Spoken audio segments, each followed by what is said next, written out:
నమస్కారం. ప్రతిధ్వనికి స్వాగతం. ఎస్ఐఆర్ కొన్ని రోజులుగా దేశంలో రాజకీయంగా పెనుదుమారానికి కేంద్ర బిందువుగా నిలిచిన అంశం ఇది.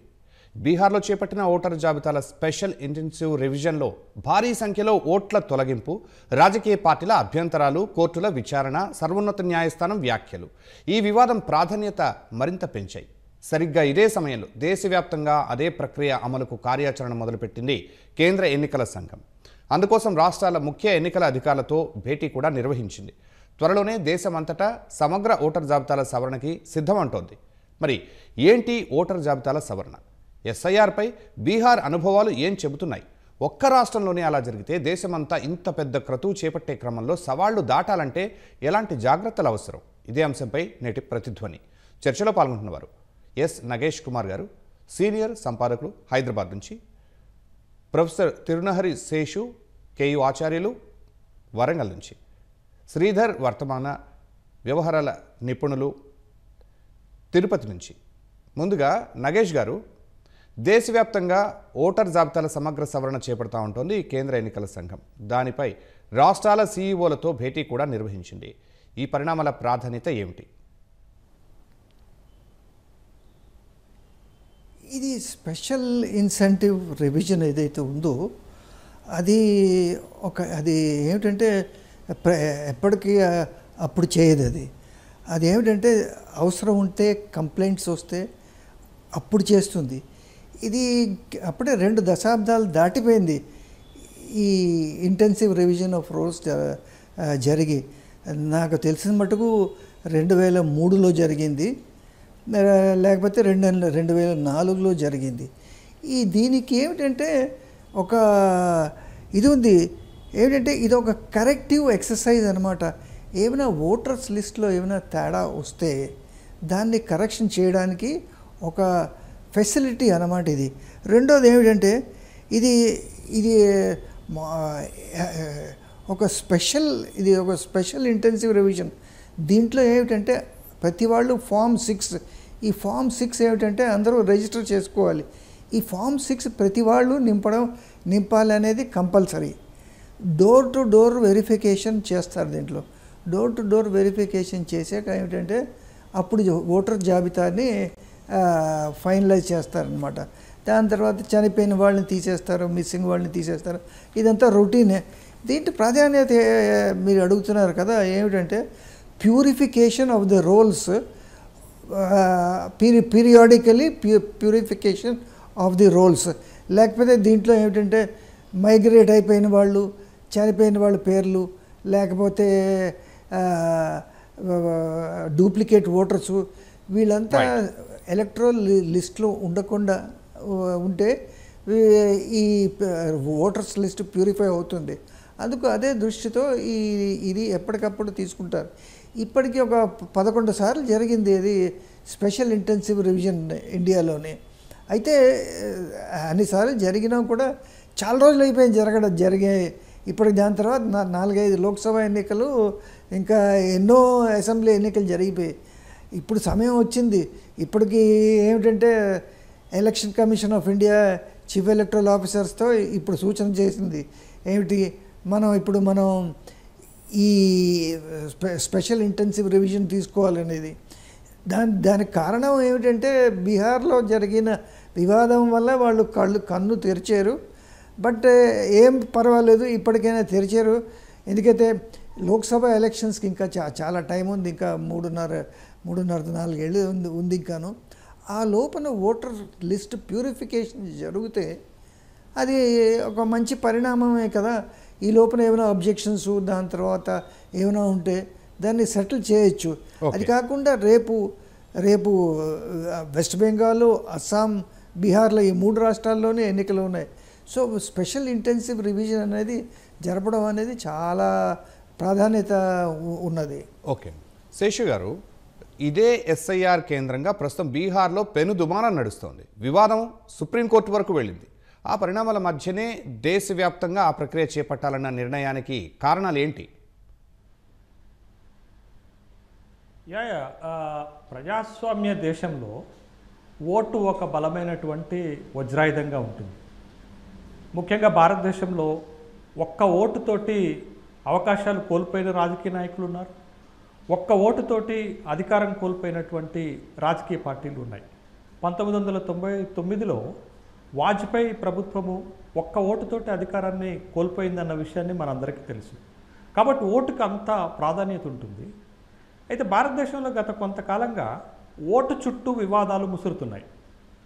ముఖ్యంగా దేశ ప్రతిపక్ష నాయకుడు రాహుల్ గాంధీ ఓటు చోరీ జరుగుతుందని, అక్రమంగా ఓట్లను తొలగిస్తున్నారనేటటువంటి ఆరోపణలు చేస్తున్నారు. అయితే బీహార్ శాసనసభకి నవంబర్లో ఎన్నికలు జరగబోతున్నాయి.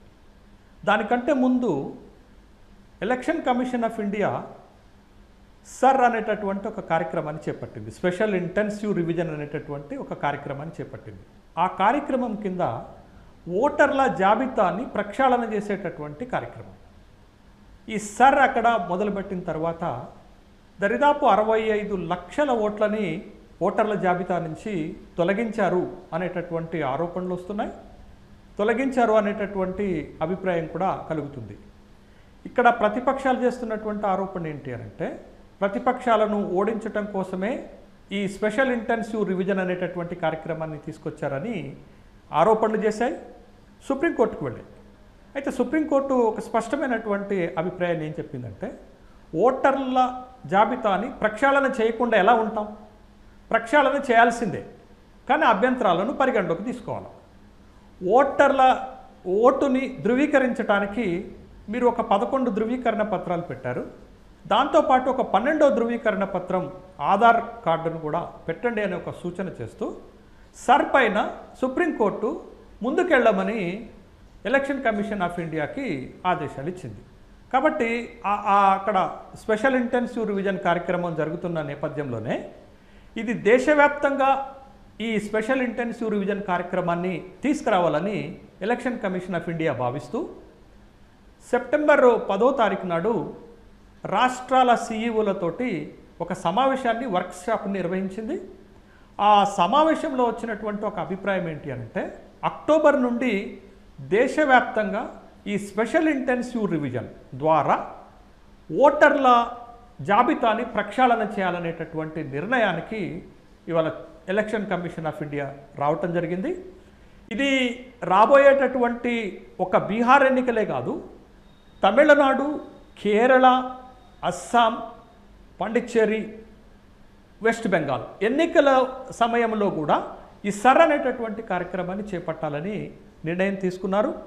ఓటర్ల జాబితాని ప్రక్షాళన చేయటం ఎందుకు అని ఎలక్షన్ కమిషన్ ఆఫ్ ఇండియా చెప్తుందనంటే, ఒక ఖచ్చితమైన, పటిష్టమైన, ఒక సమగ్రమైన, స్పష్టమైనటువంటి ఓటర్ జాబితా తయారు కావాలి అంటే ఈ స్పెషల్ ఇంటెన్సివ్ రివిజన్ని తీసుకురావాలనేటటువంటి అభిప్రాయంతో ఎలక్షన్ కమిషన్ ఆఫ్ ఇండియా ఉంటే, ఈ సర్ అనేటటువంటి కార్యక్రమం ద్వారా, ఈ స్పెషల్ ఇంటెన్సివ్ రివిజన్ ద్వారా అక్రమంగా ఓట్లను తొలగించి ప్రభుత్వాలు ఆ ఎన్నికల్లో గెలవాలనే ప్రయత్నం చేస్తున్నాయని ప్రతిపక్షాలు ఆరోపణ చేస్తున్నాయి. ప్రభుత్వాలు చేస్తున్నటువంటి ప్రయత్నానికి ఎలక్షన్ కమిషన్ ఆఫ్ ఇండియా ఒక ఏజెంట్గా పనిచేస్తుంది, దానికి సహకరిస్తుంది అని కీలకమైనటువంటి విమర్శలు ఎల్ఓపి లీడర్ రాహుల్ గాంధీ ఆరోపణలు చేస్తున్నారు. బట్ ఏది ఏమైనా సుప్రీంకోర్టు చెప్పిన తర్వాత సర్ అనేటటువంటి కార్యక్రమాన్ని దేశవ్యాప్తంగా చేయాలి. దేశవ్యాప్తంగా ఉన్నటువంటి గతంలో ఎదురైనటువంటి సమస్యల నుండి బయటపడాలి అంటే ఖచ్చితంగా స్పెషల్ ఇంటెన్సివ్ రివిజన్ ద్వారా ఒక సమగ్రమైన, ఒక స్పష్టమైనటువంటి ఓటర్ జాబితాని తయారు చేయాలనేటటువంటి క్రమంలో ఎలక్షన్ కమిషన్ ఆఫ్ ఇండియా ముందుకు పోతున్నట్టుగానే ఈ నిర్ణయం తీసుకున్నట్టుగా మనం భావించాలి. రైట్ అండి. శ్రీధర్ గారు, వివాదాల సంగతి అటుంచితే ఓటర్ల జాబితా ప్రక్షాళన ఎందుకు అవసరం? ఇది ఎన్నికల వ్యవస్థ సమగ్రతను పెంచడంలో దాని ప్రాధాన్యత ఏమిటి? Right sir. ఎన్నికల వ్యవస్థ అనేది మన భారతదేశంలో సుప్రీంకోర్టు, ఎన్నికల కమిషన్, ఈ వ్యవస్థల మీద ప్రజలకి ప్రగాఢమైన విశ్వాసం ఉంది. ఎందుకంటే ఈ వ్యవస్థలు చాలా దశాబ్దాలుగా మన భారతదేశంలో చాలా నిజాయితీగా, చాలా నిష్పక్షపాతంగా తన విధులు నిర్వర్తిస్తున్నాయన్నమాట.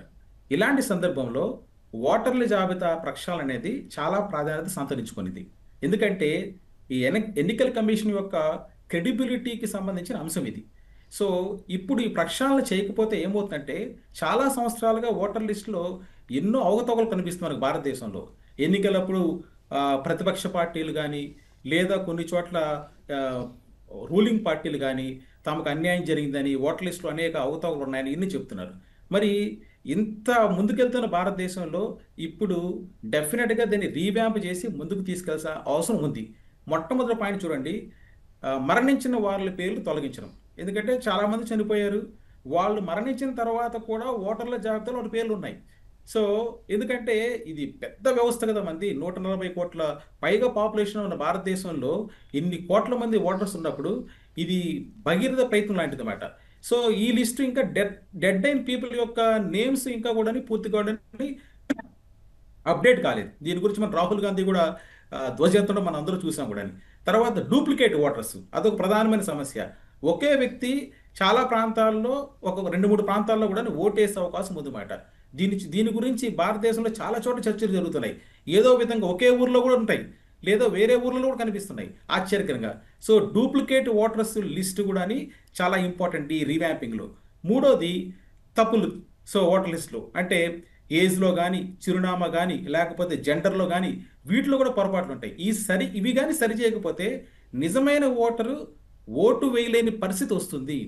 ఎందుకంటే ఇప్పుడు చాలామంది కొంచెం సమస్య ఏంటంటే నిజాయితీగా ఉన్న ఓటర్స్కి, యువతకు కూడా ఒక విధమైన నిరాశ ఉందన్నమాట. సో ఈ ఓటింగ్ ప్రక్రియ అనేది సక్రమంగా జరుగుతుందా లేదా, సో వీటిలో తప్పులు ఉన్నాయి లేదా ఈవీఎంల గురించి గోల పెట్టడం జరుగుతుంటుంది అన్నమాట. కాబట్టి ఈ ప్రాబ్లమ్స్ అంతా కూడా రెక్టిఫై చేయాల్సిన అవసరం ఉంది కాబట్టి ఈ ప్రక్షాళన చేయాలి. ఇంకా చూడండి, దీంతో పాటు ఈ మైగ్రేషన్, కోవిడ్ సమయంలో చాలామంది ఏం జరిగింది, సో వలస కార్మికులు కానీ చాలామంది ఇక్కడ తమ ఊర్ల నుంచి వేరే ఊర్లకు వెళ్ళి సెటిల్ అయిపోయారు. మరి వీళ్ళందరిది కూడా లిస్ట్ అప్డేట్ అయిందా లేదా అనేది కూడా చాలా ఇంపార్టెంట్ పాయింట్.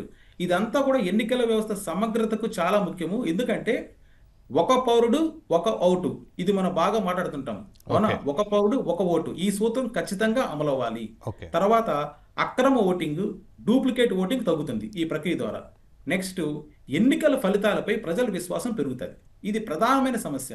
ఎందుకంటే ఒక ఓడిపోయిన పార్టీలు సాధారణంగా ఏం చేస్తాయంటే, సో ఎన్నికల కమిషన్ మీద ఓటింగ్ ప్రక్రియ మీదనే దుమ్మెత్తిపోతుందన్నమాట. దీంట్లో లోటుపాట్లు ఉన్నాయని చెప్పి వాళ్ళకి ఏమాత్రం అవకాశం ఇవ్వకూడదు. పార్టీలు, అభ్యర్థులు అంతా కూడా ఆరోపణలు చేయలేని విధంగా పారదర్శక పెరుగుతుంది, ప్రజాస్వామ్యం బలపడుతుంది. అందువలన ఈ సవరణ చేయాల్సిన అవసరం ఉందని చెప్తున్నాను నేను. రైట్. నగేష్ గారు, నిజానికి దేశంలో ప్రతి ఏటా ప్రతి రాష్ట్రంలో ఓటర్ల జాబితా సవరణలు జరుగుతూనే ఉంటాయి. వాటికి ఈ స్పెషల్ ఇంటెన్సివ్ రివిజన్ ఎస్ఐఆర్కు మధ్య తేడా ఏంటి? చాలా తేడా ఉందండి దానికి దీనికిను. ఇప్పుడు ఇందాకట్లు నేను చెప్పినట్టుగా స్పెషల్ ఇంటెన్సివ్ రివిజన్ అనేది చేసి ఒక 2 దశాబ్దాలు అయింది. ఇది ఇప్పుడు మొత్తం దేశవ్యాప్తంగా చేస్తున్నారంటే దీనికి చాలా ఇంపార్టెన్స్ ఉంది.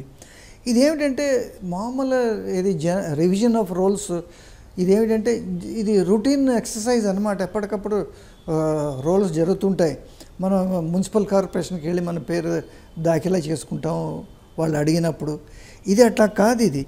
ఇది దీంట్లో మొత్తం రోల్స్ అన్నిటినీ బాగు చేయడానికి ఒక ప్రయత్నం, స్పెషల్ ఇంటెన్సివ్ రివిజన్. దాని తర్వాత ఏమిటంటే ఇది ఎప్పుడు జరగదు. ఇది స్పెషల్ ఇంటెన్సివ్ రివిజన్ ఒక ఎక్సెప్షనల్ సర్కమ్స్టాన్సెస్లోనే జరుగుతుంది. ఏమిటో ఎక్సెప్షనల్ సర్కమ్స్టాన్సెస్, కంప్లైంట్స్, దాని తర్వాత ఇర్రెగ్యులారిటీసు అలాంటివి ఉంటే జరుగుతుంది.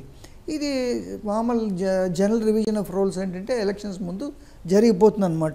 దాని తర్వాత స్పెషల్ ఇంటెన్సివ్ రివిజన్కి డోర్ టు డోర్ వెరిఫికేషన్ చేయవలసిందే, దాంట్లో వేరే మార్గం లేదు. దీనికి అట్లా లేదు. దీంట్లో ఏమిటంటే డోర్ టు డోర్ వెరిఫికేషన్ జరగదు. దాని తర్వాత ఫార్మ్ 6 రిజిస్ట్రేషన్ కంపల్సరీగా చేసుకోవాలి. దీంట్లోనే స్పెషల్ ఇంటెన్సివ్ రివిజన్లోనే. ఇక్కడ దీంట్లో ఏమిటంటే ఒకవేళ అవసరం ఉంటేనే ఇది చేసుకోవాలి, లేకపోతే అక్కర్లేదు. దాని తర్వాత ఇది అన్నిటికంటే ముఖ్యమైన తేడా ఇది ఏదంటే స్పెషల్ ఇంటెన్సివ్ రివిజన్లో కొన్ని ఆర్టికల్స్, కాన్స్టిట్యూషన్లో కొన్ని ఆర్టికల్స్ ఉన్నాయండి. ఇది ఆర్టికల్ 14 అది రైట్ టు, ఆర్టికల్ 19, ఆర్టికల్ 21, దాని తర్వాత ఆర్టికల్ 325, ఆర్టికల్ 326 ఇది right to vote, right to freedom, ఇవన్నీ ఉన్నాయి. ఇవి వయలేట్ అవుతే దాని తర్వాత అప్పుడు అది టేకప్ చేసుకుంటారనమాట. దాని తర్వాత ఇంకోటి ఏమిటంటే దీంట్లో మన రొటీన్ రివిజన్లో కాంట్రవర్సీ ఎప్పుడు తక్కువ వస్తుంది, ఎప్పుడు దాంట్లో కూడా వస్తుంది ఏంటంటే గంప గుత్తగా పేర్లు రాయించేసుకున్నారనేది. అయితే దీంట్లో ఏంటంటే ఈ స్పెషల్ ఇంటెన్సివ్ రివిజన్లో ఏంటంటే ఒక మ్యాస్ డిలీషన్ చేస్తే ఇప్పుడు అసోసియేషన్ ఫర్ డెమోక్రటిక్ రైట్స్ ఏదైతే ఉందో అది బీహార్ గురించి ఏం చెప్పిందంటే జనాభా అక్కడ ఉన్నది 8.18 crores. దాంట్లో ఏమిటంటే 7.25 అడల్ట్ పాపులేషన్ ఇస్ 8.18 crore. దానికి ఏమిటంటే 7.24 crores స్పెషల్ ఇంటెన్సివ్ రివిజన్లో ఉన్నారు. సో 94 లక్షల మంది దీంట్లోనే ఎగిరిపోయారు. దాని తర్వాత స్పెషల్ ఇంటెన్సివ్ రివిజన్లో ఇంకో 65 లక్షల వెళ్ళిపోయారు. సో దీనికి ఏమిటంటే this is ultra virus of the constitution. దీన్ని ఏమిటంటే దీన్ని స్పెషల్ ఇంటెన్సివ్ రివిజన్ ఇంకోసారి చేయాలని వాళ్ళు అడుగుతున్నారు. అయితే నేను ఒక చాలా ఫండమెంటల్ పాయింట్ రేజ్ చేయగలదలుచుకున్నానండి. మొన్న చీఫ్ ఎలక్షన్ కమిషనర్స్ ఇంతకుముందు ఉన్నవాళ్ళతో ఒక ఇంటర్వ్యూ జరిగింది ఒక టెలివిజన్ ఛానల్స్లో. మీరు ఏం ఫీల్ అవుతున్నారు అసలు దీని గురించి? అసలు బీహార్లో అవకతవకలు జరిగాయా, లేకపోతే ఇండియాలో ఫ్రీ అండ్ ఫెయిర్ ఎలక్షన్ జరుగుతున్నాయా లేదా? అయితే దాంట్లో ముగ్గురు అన్నారు ఫెయిర్ ఎలక్షన్ జరుగుతున్నాయా, ఫ్రీగా జరుగుతున్నాయా లేదా మేము చెప్పలేమన్నది. ఆ తేడా ఏమిటో నాకు అర్థం కాలేదు. అయితేనండి వాళ్ళు ఏమన్నారంటే మన దేశంలో అసలు ఫ్రీ అండ్ ఫెయిర్ ఎలక్షన్స్ జరిగేది లేనిది ఇది టీఎన్ శేషన్ ఉన్న తర్వాత తీసుకొచ్చారు అనేది. సో అప్పటి నుంచి మా ఎలక్షన్ కమిషన్కి పవర్స్ వచ్చాయి. అంతకుముందు ఎలక్షన్ కమిషన్కి ఇన్ని పవర్స్ ఉండేవి కాదు. రెండోది నేను ఏం చెప్తున్నానంటే ఒక్క నిమిషం అండి. ఇప్పుడు ఎలక్షన్స్లో అవకతవకలు జరిగేవి ఓటర్స్ లిస్ట్లోనే కాదు కదా, రిగ్గింగ్ జరుగుతుంటుంది, ballot boxes okay right sir. Seshu గారు, ఈ ఎస్ఐఆర్ విషయంలో ఇప్పుడే ఎందుకు, అప్పుడు ఎందుకు జరగలేదు, తర్వాత ఎందుకు చేయకూడదు?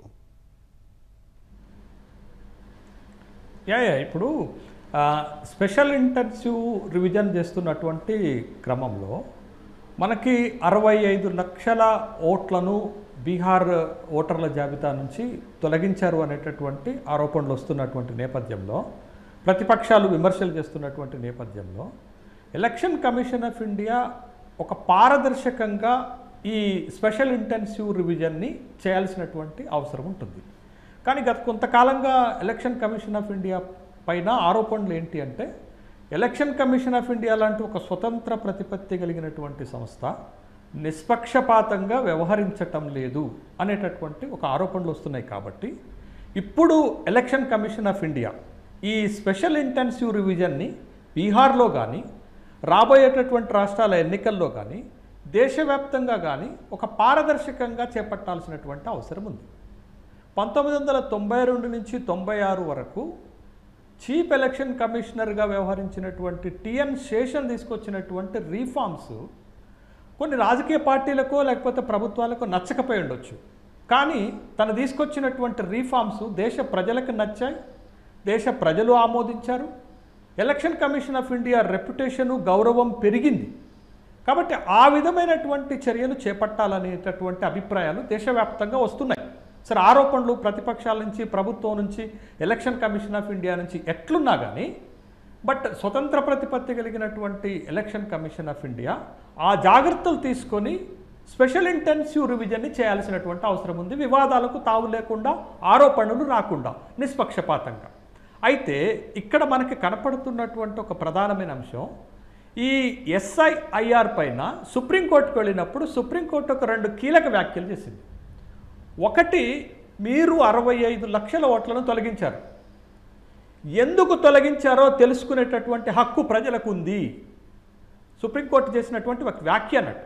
మీరు ఇంత మ్యాసివ్గా లార్జ్ స్కేల్లో ఓట్లను తొలగించినప్పుడు తన ఓటుని ఎందుకు తొలగించారో తెలుసుకునేటటువంటి హక్కు ప్రజలకు ఉంది. కాబట్టి మీరు ఈ తొలగించినటువంటి 65 లక్షల ఓట్లని పబ్లిక్ డొమైన్లో పెట్టండి అని ఒక సూచన ఎలక్షన్ కమిషన్ ఆఫ్ ఇండియాకి చేసింది. అవును శేషు గారు. అట్ ద సేమ్ టైం పార్టీలకు కూడా ఒక మాట చెప్పింది. ఒక పార్టీలు కూడా ఒక మాట చెప్పింది. ఏం చెప్పింది అని అంటే, ఇంత పెద్ద ఎత్తున ఓట్లను తొలగిస్తుంటే మీ బూత్ లెవెల్ కార్యకర్తలు ఏం చేస్తున్నారు, మీ పార్టీల బాధ్యులు ఏం చేస్తున్నారు, వాళ్ళ ఓటు తొలగించటం సక్రమ అక్రమ అనేటటువంటి ఒక కంప్లైంట్స్ మీరు ఎందుకు చేయటం లేదు అంటే, పార్టీలు నిస్తేజంగా ఉన్నాయా ఓట్లను తొలగిస్తుంటే అనే ఒక కీలకమైనటువంటి అంశాన్ని పార్టీలకు కూడా సూచన చేసింది. రైట్. ఇవి జరుగుతున్నటువంటి అంశాలు ఈ స్పెషల్ ఇంటెన్సివ్ రివిజన్లో. శేషు గారు, బీహార్లో వివాదంపై విచారణ సందర్భంగా ఎస్ఐఆర్ మంచిదే అయినా నమ్మకం కలిగించడమే ఈసీ ముందున్న సవాల్ అంది సుప్రీంకోర్టు. ఈ వ్యాఖ్యలను ఎలా అర్థం చేసుకోవాలి? అదే ఇప్పుడు మనకి స్పెషల్ ఇంటెన్సివ్ రివిజన్ జరుగుతున్నప్పుడు చాలా ఆరోపణలు వస్తున్నాయి. ఆ ఆరోపణలతోటి ఒక స్వతంత్ర ప్రతిపత్తి కలిగినటువంటి ఎలక్షన్ కమిషన్ ఆఫ్ ఇండియా నమ్మకాన్ని కోల్పోతే ఒక వ్యవస్థ నమ్మకాన్ని కోల్పోవద్దు. దేశంలో పార్లమెంట్ కానీ, దేశంలో సుప్రీంకోర్టు కానీ, దేశంలో ఎలక్షన్ కమిషన్ ఆఫ్ ఇండియా కానీ ప్రజల నమ్మకాన్ని కోల్పోకూడదు, తను పక్షపాతంగా వ్యవహరిస్తుంది అనేటటువంటి ఒక అభిప్రాయం కలగకూడదు. కాబట్టి ఓ నమ్మకాన్ని పెంచుకునేటటువంటి క్రమంలో మీరు ఇంత ఇంటెన్సివ్ రివిజన్ చేపట్టినటువంటి క్రమంలో పారదర్శకంగా చేయండి, అనుమానాలకు తావు లేకుండా చేయండి. ఒకవేళ అనుమానాలు వస్తున్నటువంటి వాళ్ళ యొక్క అనుమానాలని క్లారిఫై చేసే విధంగా మీ వ్యవహారం ఉండాలి అనేటటువంటిది సుప్రీంకోర్టు వ్యక్తం చేసినటువంటి అభిప్రాయం ఎస్ఐఆర్ సందర్భంగా విచారణ జరుగుతున్నటువంటి సందర్భంలో. కాబట్టి ఖచ్చితంగా ఎలక్షన్ కమిషన్ ఆఫ్ ఇండియా ఒక స్వతంత్ర ప్రతిపత్తి కలిగిన సంస్థ. తను ఓటర్ల జాబితాని ప్రక్షాళన చేసేటటువంటి బాధ్యత దానికి ఉంది. బట్ చేస్తున్నటువంటి సమయంలో నిష్పక్షపాతంగా పారదర్శకంగా చేయాల్సినటువంటి బాధ్యత ఆ సంస్థ పైన ఉంది. అది ఒక రాజ్యాంగబద్ధమైనటువంటి సంస్థ కాబట్టి, ఈ దేశ ప్రజలకు బాధ్యత వహించేటటువంటి సంస్థ కాబట్టి ఆ విధమైనటువంటి ఒక క్రెడిబిలిటీని సంపాదించాలి. సెషన్ ఉన్నప్పుడు ఏ విధమైన సంస్కరణలు వచ్చాయో ఇప్పుడు చేస్తున్నటువంటి సంస్కరణలకు కూడా అంత క్రెడిబిలిటీ రావాలి, ప్రజల యాక్సెప్టెన్సీ రావాలనేదే ఇక్కడ మనం ప్రజల నుంచి వస్తున్నటువంటి అభిప్రాయం. ఓకే అండి. శ్రీధర్ గారు, విద్య, ఉద్యోగం, ఉపాధి, వ్యాపారం, ఇతర అవసరాల రీత్యా నిత్యం వలసలు జరిగే దేశం మన భారత్. ఇలాంటి చోట్ల ఓటర్ జాబితాల సవరణల విషయంలో ప్రాక్టికల్ సవాళ్ళు ఏంటి? ఎస్ సార్, మొదటగా మనకేంటంటే నిరంతర వలసలు జరుగుతుంటాయి. సో మన భారతదేశంలో చూసామంటే, అంటే ఇప్పుడు ఫర్ ఎగ్జాంపుల్ మేము తిరుపతిలో ఉన్నాము. తిరుపతిలో ఉన్న ఎంతోమంది యువత ఉద్యోగాల కోసము మా పక్కనున్న బెంగళూరు, తర్వాత చెన్నై, నెక్స్ట్ వీలైతే హైదరాబాద్, ఇక్కడ ఎక్కువ సెటిల్ అయ్యింటారు అన్నమాట. ఇలాంటి డిగ్రీ అయిపోయిన విద్యార్థులందరూ కూడా జనరల్గా సిటీస్కి వెళ్ళే కల్చర్ ఇలా ఊళ్ళలో ఉందన్నమాట. ప్రతి దేశంలో అన్ని చోట్ల ఇలా ఉందన్నమాట. అంటే శాటిలైట్ టౌన్స్ నుంచి మెట్రోపాలిటన్ సిటీస్కి వెళ్ళిపోయి సెటిల్ అవుతుంటారు. మరి ఇలా వెళ్ళినప్పుడు అక్కడ అప్డేషన్ కోసము ఇదే యువత లేకపోతే వ్యాపారస్తులు వీళ్ళందరూ కూడా వాళ్ళ ఓటర్ లిస్టులో ఈ అప్డేషన్ కోసం రిక్వెస్ట్లు తొందరగా రైజ్ చేసుకుంటే బాగుంటుంది. ఈ రైజ్ చేయకుండా ఉన్నప్పుడు ఏమవుతుందంటే ఇది ఒక పెద్ద సమస్యగా ఏర్పడుతుంది.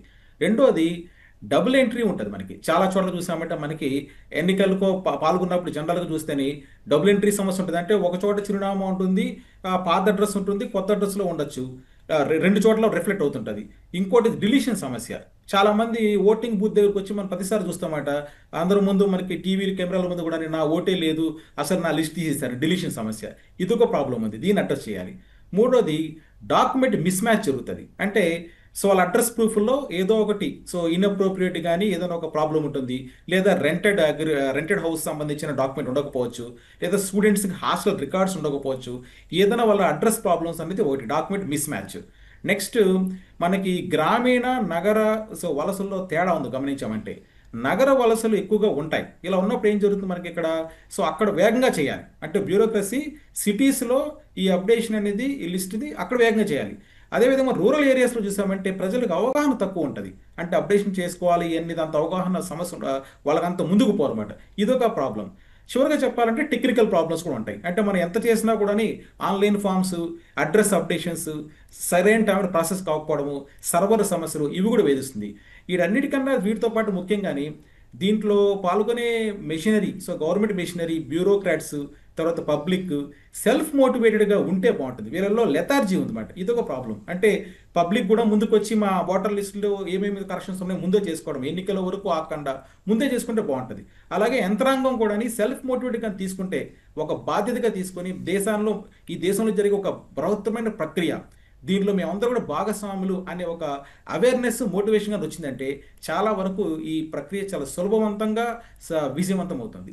ఈ ప్రక్రియ ఇప్పుడు చాలా అద్భుతంగా పనిచేస్తుంది అనుకున్నా కూడా ఎంతో కాలంగా ఒక ఓటరు నా రికార్డ్స్ కరెక్ట్గా ఉన్నాయి, నేను ఎప్పుడు కరెక్ట్ టయానికి నాకు రికార్డ్ ప్రకారం నాకు ఓటు హక్కు లభిస్తోంది అనుకున్న వాళ్ళు కూడా మళ్ళీ ఇప్పుడు చెక్ చేసుకోవాల్సిన పరిస్థితి ఏర్పడుతుందా? చెక్ చేసుకోవడం మంచిదే సార్. ఎందుకంటే ఎన్నో ఇప్పుడు మార్పులు జరుగుతున్న డేటాలో ఒకసారి చెక్ చేసుకుంటే బెటర్ అంటాను. ఎందుకంటే లాస్ట్ మూమెంట్ వరకు వెయిట్ చేసి అక్కడ ఏదో ఒక టెక్నికల్ వీళ్ళు సక్రమంగా ఉండొచ్చు, లేదా ఒక కమ్యూనికేషన్ మిస్ మ్యాచ్ అవ్వచ్చు, కమ్యూనికేషన్ గ్యాప్ ఉండొచ్చు, టెక్నికల్గా ఏదైనా ప్రాబ్లం ఉండొచ్చు. కాబట్టి ఒకసారి చెక్ చేసుకోవడం బెటర్ అని అనుకుంటున్నాను. నగేష్ గారు, బీహార్లో పెద్ద ఎత్తున పేర్లు తొలగించడమే వివాదానికి కారణమైంది. అలాంటివి దేశవ్యాప్తంగా పునరావృతం కాకుండా ఉండడానికి ఎన్నికల సంఘం ఎలాంటి జాగ్రత్తలు తీసుకోవాలి? ఎన్నికల సంఘం ఏమిటంటే ఇప్పటిదాకా చేసింది కాకుండా కొన్ని సూచనలు సుప్రీంకోర్టు చేసింది, కొంత మటుకు నాన్ గవర్నమెంటల్ ఆర్గనైజేషన్స్ చేసే దాంట్లో ముఖ్యంగా ఏమిటంటే మొత్తం ఈ ప్రాసెస్లో ఏంటంటే ట్రాన్స్పరెన్సీ ఉండాలి. బీహార్లో కంప్లైంట్ ఏమిటంటే ట్రాన్స్పరెన్సీ లేదనే అదొక కంప్లైంట్. రెండోది ఏమిటంటే బీహార్లో ఆధార్ కార్డు తీసుకోలేదు. ఇప్పుడు సుప్రీంకోర్టు ఏమిటంటే ఇది యాజ్ ఐడెంటిటీ కార్డు తీసుకోలేదు. ఆధారు ఈపీ కార్డ్స్ తప్పకుండా తీసుకురావాలి, లేక తీసుకోవాలి పరిధిలోని. అప్పుడే వాళ్ళు ఓటర్స్ కింద ఓటర్స్ జాబితాలో ఇంక్లూడ్ అవుతారు. మూడోది ఏంటంటే సమయం ఇంకా ఇవ్వాలి ఓటర్ జాబితాలో చేర్చుకోవడానికి. దాని తర్వాత ఏమిటంటే సేఫ్ గార్డ్స్ ఉండాలి. అదేమిటి, ఒకవేళ ఎవరైనా పేరు తొలగిస్తే వాళ్ళకి నోటీస్ ఇవ్వాలి, సమయం అవకాశం ఇవ్వాలి రెస్పాండ్ అవ్వడానికి, ఎందుకు తొలగించారో, ఎందుకు మళ్ళీ ఓటర్స్ లిస్టులో ఇంక్లూడ్ చేయాలో. అంతకన్నా ముఖ్యం ఏమిటంటే ఇప్పుడు వివాదం ఒక పక్క నుంచి ఏమో కాంగ్రెస్ ఆర్జేడీ దీని గురించి మొత్తం ఓటు చోరీ యాత్ర అనేది మొదలెట్టారు. అక్కడ ఒక ఫస్ట్ ఫేజ్ అయిపోయింది కూడాను. ఇప్పుడు దీనికి ఎవరు నిజం చెప్తున్నారు? దానికి ఎలక్షన్ కమిషన్ కూడా చాలా సీరియస్గా రియాక్ట్ అయింది, చాలా కోపంతో రియాక్ట్ అయింది. ఆ రియాక్షన్ గురించి కూడా కొంచెం వేరే అభిప్రాయాలు ఉన్నాయి. సో ఇప్పుడు ఏంటంటే third party oversight, third party ఎవరైనా ఉండాలి దీనికి చేయడానికి. ఎవరు థర్డ్ పార్టీ ఉండాలి? ఒక జ్యుడిషియల్ బాడీయా ఎవడా అనాలి? ఎందుకైతే ఎలక్షన్ కమిషన్కి చాలా పవర్స్ ఉన్నాయి, చాలా ఇది ఉన్నాయి. బట్ ఎలక్షన్ కమిషన్ మీదే ఇన్ని ఆరోపణలు వస్తుంటే ఈ ప్రాసెస్ మీద ఒక ఒక ఓవర్సైట్ ఉండాలి. ఇప్పుడు ఏమిటంటేనండి, ఇప్పుడు మహాదేవ్పురా మొన్న రాహుల్ గాంధీ కర్ణాటకలో మహాదేవ్పురా కాన్స్టిట్యున్సీలో 1,00,000 ఓట్లు తారుమారయ్యి అన్నారు. మరి ఇది కరెక్టా కాదా? రాహుల్ గాంధీ చెప్తుంది కరెక్టా, లేకపోతే వాళ్ళేమో కాదంటున్నారు ఎలక్షన్ కమిషన్. దీన్ని ఎవరు వెరిఫై చేయాలి? సో దీనికి ఏంటంటే ఒక థర్డ్ పార్టీ ఉంటే ఒకటి బాగుంటుంది. రెండోది ఏంటంటే ప్రజల్లో ఒక అవేర్నెస్ క్రియేట్ చేయాలి. మీరు పేర్లు జాబితాలో పేర్లు ఇంక్లూడ్ చేయడానికి ఫామ్ 6, ఫామ్ 7, ఫామ్ 8 అవన్నీ ఉన్నాయి, అవన్నీ ఫిలప్ చేయాలి. ఆఖరిగా ఏంటంటే పొలిటికల్ ఇంటర్ఫిరెన్స్ దీంట్లో ఉంటే చాలా ప్రమాదం. పొలిటికల్ ఇన్వాల్వ్మెంట్ ఉండాలి. ఇప్పుడు బీహార్లో బాధాకరమైన విషయం ఏమిటంటే లక్షల కొద్దీ బ్లాక్ లెవెల్ ఆఫీసర్స్ ఉన్నారు, లక్షల కొద్దీ బూత్ లెవెల్ ఏజెంట్స్ ఉన్నారు. వీళ్ళు ఏం చేస్తున్నారండి? వీళ్ళు ఇంతమంది ఉన్నా కూడా ఓటర్స్ జాబితాలో 65 లక్షలు ఓటర్స్ గల్లంత అయ్యారంటే ఇది వాళ్ళు కూడా దీనికి బాధ్యత వహించాలి. బట్ ఇప్పుడు ఏమిటంటే దానికి వీళ్ళ మీద బూత్ లెవెల్ ఆఫీసర్స్ మీద రెస్పాన్సిబిలిటీ ఫిక్స్ చేయాలి. వాళ్ళు ఈ ఓటర్స్ లిస్టు ప్యూరిఫై అవుతాయా లేదా అనేది. రైట్ అండి. శశి గారు, కొత్తగా 18 ఏళ్లు నిండే యువతను ఓటర్ జాబితాలో చేర్చడం ఎంత కీలకమో చనిపోయిన వారి పేర్ల తొలగింపు అంతే కీలకం. దీనిలో ఇప్పటికీ ఉన్న లోపాలేంటి? ఎక్కడ తేడా వస్తుంది? ఇప్పుడు ఓటర్ల జాబితా ప్రక్షాళన అంటే ఏంటండి? కొత్త ఓట్లను చేర్చటము, ఫేక్ ఓట్లను, డూప్లికేట్ ఓట్లను తీసివేయటము, ఒకటి కంటే ఎక్కువ చోట్ల పేర్లు నమోదై ఓటర్లుగా ఉంటే వాళ్ళని గుర్తించి తీసివేయటం. ఇవే కదా ప్యూరిఫికేషన్ ఆఫ్ ఓటర్ లిస్ట్ అనేటటువంటి దానికి అర్థం. అయితే భారతదేశంలో మీకు 21 సంవత్సరాలు నిండినటువంటి వాళ్ళకి ఓటు హక్కు కల్పించేటటువంటి వ్యవస్థ ఉండే. కానీ 1988లో 61వ రాజ్యాంగ సవరణ ద్వారా రాజీవ్ గాంధీ గారు 18 సంవత్సరాలు నిండినటువంటి వాళ్ళకి ఓటు హక్కు ఇచ్చేటటువంటి కార్యక్రమాన్ని చేపట్టారు. అప్పటి నుంచి 18 సంవత్సరాలు నిండిన వాళ్ళకి ఓటు హక్కు వస్తుంది. మీకు ఇటీవల బ్రిటన్లో 16 సంవత్సరాలకు ఓటు హక్కు ఇచ్చేటటువంటి నిర్ణయం తీసుకున్నది బ్రిటన్ ప్రభుత్వం కూడా. అయితే ఇక్కడ ఏంటి అని అంటే ఫామ్ 6 ద్వారా కొత్త ఓటర్లను చేర్చుకుంటారు. రాహుల్ గాంధీ ఇటీవల చేస్తున్న ఆరోపణ ఏంటి? ఫామ్ 6 ద్వారా కొత్త ఓటర్లను చేర్చుకునేది 18 ఏళ్ల నుండి అయితే ఏజ్ బారైన వాళ్ళని కూడా నింపుతున్నారు. ఇది ఇది ఇది ఎంతవరకు కరెక్టు అనేటటువంటి ఒక ప్రశ్నను కూడా లేవనెత్తారు. ఇదొకటైతే ఇదే స్పెషల్ ఇంటెన్సివ్ రివిజన్ చేసినటువంటి బీహార్లో మొత్తం 65 లక్షల ఓట్లలో 20 లక్షల ఓటర్లు చనిపోయిన వాళ్ళే ఉన్నారు. 28 లక్షల ఓటర్ల చిరునామాలు దొరకట్లే. అసలు వాళ్ళు ఎక్కడ వాళ్ళు ఓటర్ లిస్టులో ఓటర్లుగా నమోదై ఉన్నారు 28 లక్షల మంది. కానీ వాళ్ళ అడ్రస్ ఏంటది? ఆ చిరునామా దొరకట్లేదు, ఆ అడ్రస్ దొరకట్లేదు. అంటే వాళ్ళు ఉన్నట్టా లేనట్టా? ఓటర్ల జాబితాలో వాళ్ళని కంటిన్యూ చేయాలా తీసివేయాలా అనేది ఒక పెద్ద ప్రశ్నార్థకమైనటువంటి అంశం. అందుకే స్పెషల్ ఇంటెన్సివ్ రివిజన్ ద్వారా మేము ఈ ప్రక్షాళన చేస్తున్నామని ఎలక్షన్ కమిషన్ ఆఫ్ ఇండియా చెప్తుంది. ఒక స్పష్టత కోసమే మేము చేస్తున్నామని చెప్తున్నారు. అంటే ఇక్కడైతే నోటీస్ ఇవ్వాల్సిన అవసరం ఉండదా? 7 లక్షల ఓటర్లు డబుల్ ఎంట్రీస్ ఉన్నాయి. అంటే 2 కంటే ఎక్కువ ఓటర్లు కలిగి ఉన్నటువంటి వాళ్ళు 7 లక్షలు ఉన్నారు. అయితే ఇందాక నేను చెప్పాను కదా, సుప్రీంకోర్టు ఒక మాట చెప్పింది. మీరు ఇంత మ్యాసివ్లో ఓట్లను తొలగిస్తున్నప్పుడు ఎందుకు తొలగించారో తెలుసుకునేటటువంటి హక్కు ప్రజలకు ఉందని సుప్రీంకోర్టు విచారణ సందర్భంగా చెప్పింది. కాబట్టి నోటీసుల కంటే కూడా వీళ్ళ ఓట్లు తీసేశాము, బట్ వాళ్ళు అబ్జెక్షన్స్ చేయాలి. ఎందుకు మా ఓటు తీసేశారు? మాకు ఆధార్ కార్డు ఉంది, మీరు పెట్టినటువంటి 11 రకాలైన ధృవీకరణ పత్రాలు ఉన్నాయి కాబట్టి మా ఓటు ఎలా తొలగిస్తారు అనేటటువంటి ఒక కంప్లైంట్ ఉండాలి అటు. బట్ ఇది ఒక పెద్ద వ్యవస్థ. ఇందాక సార్ అన్నట్టు ఇట్స్ ఎ టైం బౌండ్ ఉండాలి. హడావుడిగా ఎలక్షన్స్కు ముందే వచ్చేసి స్పెషల్ ఇంటెన్సివ్ రివిజన్ చేస్తామంటే గందరగోళ పరిస్థితులు తావవుతాయి. నిజమైన ఓటర్లు కూడా ఓటు హక్కు కోల్పోయేటటువంటి అవకాశం ఉంటుంది. కాబట్టి ఒక గందరగోళంగా కాకుండా ఒక టైం బౌండ్ ఫ్రేమ్ వర్క్లో చేస్తే, పారదర్శకంగా చేస్తే, ఒక సిస్టమ్ ప్రకారం చేస్తే అది దానికి వ్యాలిడిటీ ఉంటుంది, ఆరోపణలు రావు. కానీ ఇప్పుడు బీహార్లో వస్తున్నటువంటి ఆరోపణలన్నీ అవే కదా. కావాలని ప్రతిపక్షాలకు సంబంధించినటువంటి ఓట్లను ఒక్కొక్క నియోజకవర్గానికి 3 నుంచి 6 వేల ఓట్లు తొలగిస్తున్నారు.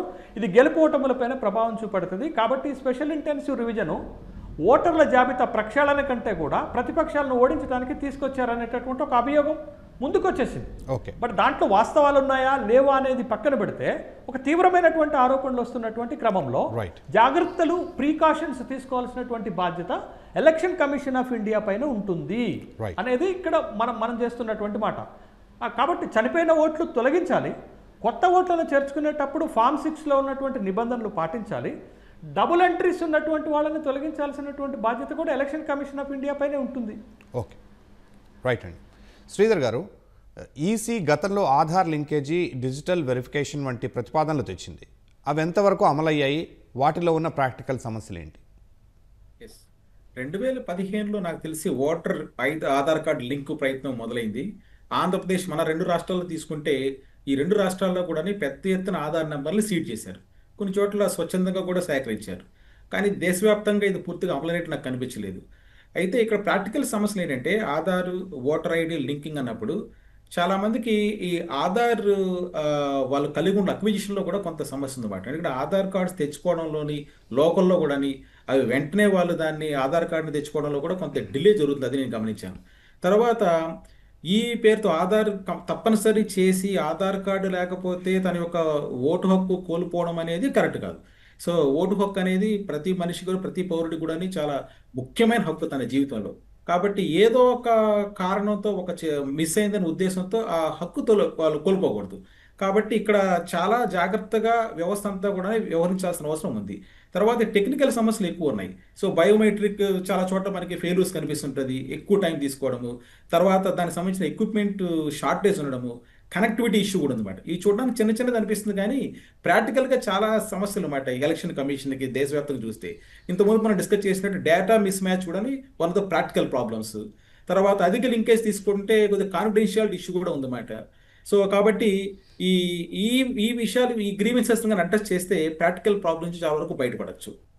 నగేష్ గారు, ఇప్పటికే సుప్రీంకోర్టు చెప్పినట్లు ప్రజల నమ్మకం చూరగొనకపోతే ఎస్ఐఆర్కి విలువే ఉండదు. దానిపై ట్రాన్స్పరెన్సీ, పార్టీలన్నింటి సమ్మతి కోసం ఈసీ ఏం చేయాలి?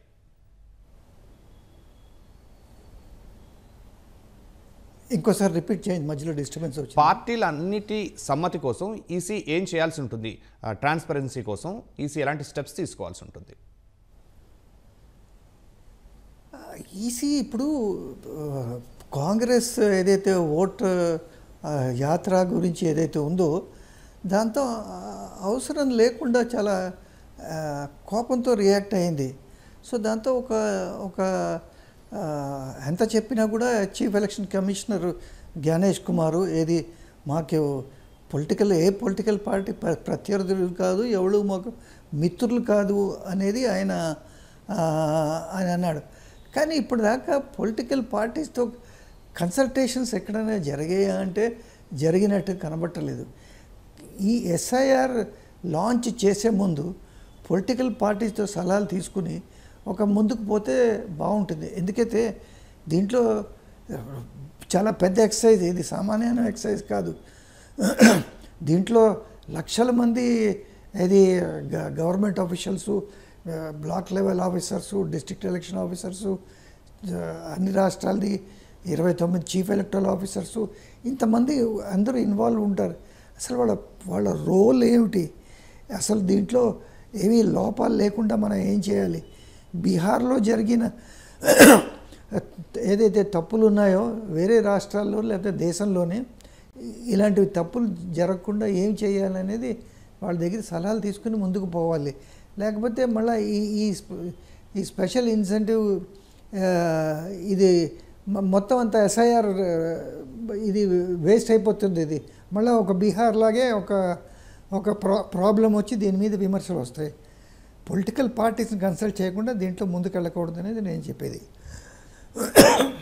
రైట్ అండి. శేషి గారు, పార్టీలు రాజకీయాల సంగతి అటుంచితే ఎస్ఐఆర్ వంటి ప్రక్రియల సమయంలో సాధారణ పౌరుల ముందున్న బాధ్యత ఏంటి? ఎవరి ఓటు హక్కును వారు ఎలా కాపాడుకోవచ్చు? పౌరుల బాధ్యత ఎంతవరకు ఉంటుందండి? పౌరులు, ఈ దేశ ప్రజలు ఓటు నమోదు చేసుకోవటం అనేది వాళ్ళ బాధ్యత. దాని తర్వాత ఆ ఓటుని కాపాడాల్సినటువంటి బాధ్యత ఎవరిది? ఎలక్షన్ కమిషన్ ఆఫ్ ఇండియాదే కదా. అయితే ఇక్కడ మనకి ప్రధానంగా వస్తున్న ఆరోపణలు ఏంటంటే ఈ దేశ పౌరులు కాని వాళ్ళు కూడా ఓటర్ జాబితాలోకి పేర్లుగా నమోదవుతున్నాయి అనేది ఒక తీవ్రమైనటువంటి ఆరోపణ ఉంది. అది రోహింగ్యాల విషయంలో కానీ ఇతర దేశాల నుంచి భారతదేశంలోకి అక్రమంగా వలస వచ్చినటువంటి వాళ్ళు కూడా ఈ దేశ పౌరులుగానే ఈ దేశ ఓటర్ల జాబితాలో పేరు నమోదు చేసుకుంటున్నారనేటటువంటి ఒక ఆరోపణలు ఉన్నటువంటి నేపథ్యంలో సుప్రీంకోర్టు ఇటీవల ఒక తీర్పు చెప్పింది. ఇది శ్రీలంకకు చెందినటువంటి ఒక జాలరు నన్ను భారతదేశంలోనే ఉంచే విధంగా తీర్పు ఇవ్వండి అని సుప్రీంకోర్టుకు వెళ్తే సుప్రీంకోర్టు ఏమన్నదంటే భారతదేశం ఏమీ ధర్మశాల కాదు, ఇప్పటికే 146 కోట్ల జనాభాతోటి పెద్ద సమస్యగా ఉంది, మీరు మీ దేశం వెళ్ళిపోవాల్సిందే, అక్రమ వలసదారులు ఈ దేశంలో ఉండటానికి వీల్లేదు అని చాలా క్లియర్గా చెప్పింది. కానీ అక్రమ వలసదారులు దేశంలో ఉండటమే కాదు ఈ దేశం యొక్క ఓటర్ జాబితాలో కూడా చోటు సంపాదిస్తున్నారనంటే అది ఎవరు తప్పిదంగా చూడాలి? మనం అధికారులు బిఎల్ఓల తప్పిదంగానే చూడాలి. జిల్లా యంత్రాంగాలు బిఎల్ఓలు ఏం చేస్తున్నట్టు వాళ్లే కదా ఎక్కడెక్కడ ఓటర్లు ఎక్కడ ఉన్నారు, ఓటర్లు ఫేక్ ఓటర్లు ఎవరు, తర్వాత నిజమైనటువంటి ఓటర్లు ఎవరు, ఓటర్లను చేర్పించుకునేటటువంటి బాధ్యత తీసుకునేది వాళ్లే కదా. కాబట్టి ఓటు నమోదు చేసుకోవటం వరకే పౌరుడి బాధ్యత ఉంటుంది. కానీ బట్ ఆ ఓటుని కాపాడి ఆ ఓటుని సస్టైన్ చేయాల్సినటువంటి బాధ్యత బిఎల్ఓలది, జిల్లా అధికార యంత్రాంగాలది, ఎలక్షన్ కమిషన్ ఆఫ్ ఇండియాకు ఉంటుందనేటటువంటి విషయాన్ని మనం మర్చిపోకూడదు. అయితే ఇక్కడ చాలా కీలకమైనటువంటి అంశంగా ఏం చూడాలంటే చాలా సందర్భాలు ఈ దేశంలో 18 పర్యాయాలు లోక్సభ ఎన్నికలు జరిగితే ఇటీవల జరుగుతున్నటువంటి అన్ని ఎన్నికల్లో ఈ విధమైనటువంటి ఆరోపణలు వస్తున్నాయి. అక్కడ ఓట్లు మిస్ అవ్వటం ఒకటి, ఫేక్ ఓట్లు ఉండటం ఒకటి, డూప్లికేట్ ఓట్లు ఉండటం ఒకటి, ఒకటికి మించి ఎక్కువ ఓట్లు ఉండటం ఒకటి, ఇవన్నీ కూడా సమస్యలు వస్తున్నటువంటి క్రమంలో వీటన్నిటిని ప్రక్షాళన చేసి ఒక స్పష్టమైనటువంటి ఒక నిర్దిష్టమైనటువంటి ఓటర్ జాబితాను కూడా మనం తయారు చేసుకోలేకపోతే ఇక ఇంత పెద్ద దేశంలో ఇంత పెద్ద ఎలక్షన్కి ఉన్నటువంటి అర్థం ఏంటది? 96 కోట్ల ఓటర్స్ ఉన్నారు ఈ దేశంలో. ఆ 96 కోట్ల ఓటర్లని ఒక సిస్టమ్ ప్రకారంగా ఓటర్ జాబితా తయారు చేయకపోతే ఎన్నికకి ఉన్నటువంటి ఒక ప్రాసనంగా మారిపోతుంది. ఎన్నిక అయ్యేటటువంటి వాళ్ళు డూప్లికేట్ ఓట్లతోటో దొంగ ఓట్లతోటో ఎన్నికైతే వాళ్ళు ఏం ప్రజాసేవ చేస్తారు? అది ఏం ప్రజాస్వామ్యం అవుతుంది? వాళ్ళు మంచి పాలన ఎట్లు ఇస్తారు అనేటటువంటి ప్రశ్నలకి ఏం సమాధానం దొరుకుతుంది? కాబట్టి దేశవ్యాప్తంగా ఓటర్ల జాబితా ప్రక్షాళన జరగాలి. అది పారదర్శకంగా జరగాలి, నిష్పక్షపాతంగా జరగాల్సినటువంటి అవసరం ఉంది.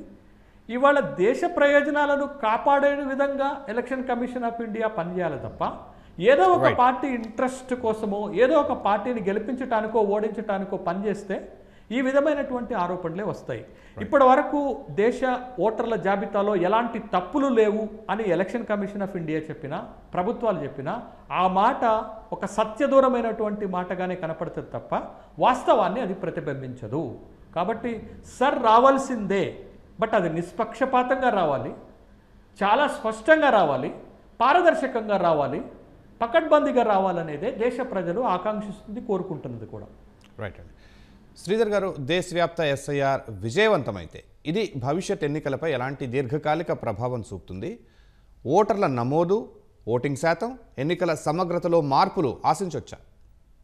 డెఫినెట్గా సార్, ఎందుకంటే ఇది విజయవంతం అయితే భవిష్యత్ ఎన్నికల మీద చాలా మంచి సానుకూల ప్రభావం ఉంటుంది. దీంట్లో వచ్చే అడ్వాంటేజెస్ ఏంటంటే, ఈ ఎస్ఐఆర్ సక్సెస్ అయినప్పుడు మనకి మొట్టమొదటిగా ఓటర్ల నమోదు పెరుగుతుంది. సో ఎందుకంటే ఈ కొత్తగా మైగ్రేషన్ అయిన వాళ్ళు కానీ, సో అందరు కొత్త ప్లస్ ఫస్ట్ టైం ఓటర్స్ కానీ వీళ్ళందరూ కూడా లిస్ట్ పెరుగుతుంది కదా. దీని ద్వారా మనకి సో ఓటర్ల నమోదు శాతం పెరుగుతుంది. రెండోది ఏంటంటే తద్వారా ఓటింగ్ శాతం మెరుగుతుంది. ఓటర్ల నమోదు ఎప్పుడైతే పెరుగుతుందో ఓటింగ్ శాతం మెరుగుతుంది. చాలా చోట్ల మనకి 65% ఓట్ టర్నౌట్ వచ్చినప్పుడు దాన్నే మనం గొప్పగా చెప్పుకుంటున్నాము. ఇంకా కూడా టర్నౌట్ పెంచడానికి అవకాశం ఎంత ఉంటుంది? ఎందుకు?